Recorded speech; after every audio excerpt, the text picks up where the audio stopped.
السلحفاة والسرداب. خرج الثعلب من مكواه بحثا عن فريسة يأكلها، وإذا به يبصر أرنبا وحشية فدنا منها بحذر، وهم بالانقضاض عليها، ولكنها كانت أخاف حركات، فجرت بسرعة ونجت من مقالبه الحادة. ولكن الثعلب لم يأس فجرى وراءها. رأت الأرنب جحرا فدخلته، فوجدت داخله حياة رقطاء. همت المسكينة بعودة من حيث أتى، ولكنها أبصرت الثعلب من انتظارها.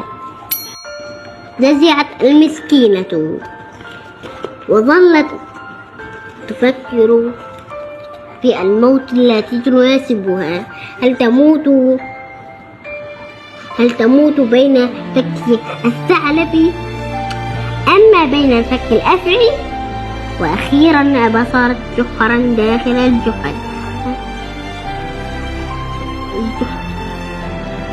فعالجته بقوائمها وغطت به الجانب الداخلي للجحر، فنجت من الأفعى.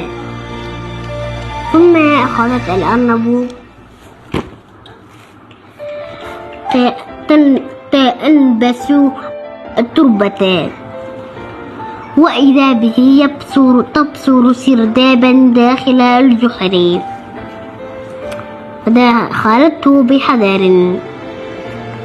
كانت السرداب عميقا جدا، فكلما اقتربت من نهايته وجدت سردابا آخر أكثر اتساعا وعميقا.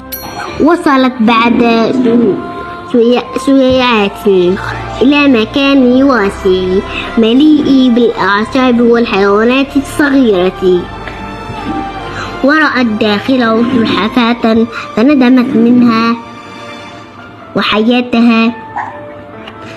ثم قالت لها في تعجب: ما سر وجودك إلى هذا السرداب الموحش؟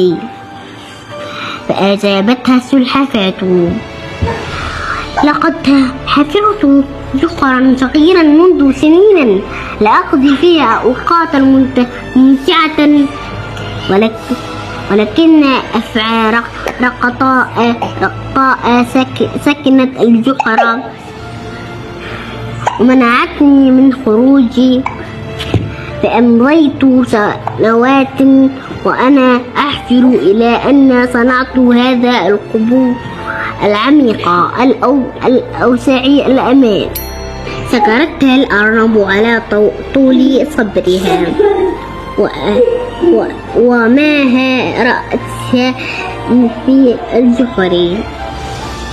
اختبرتها بزوال الخطر الأفعى ودعتها إلى خروج معها. سرت السلحفاة بزوال الخطر وخرجت مع صديقتها إلى فضاء الواسع.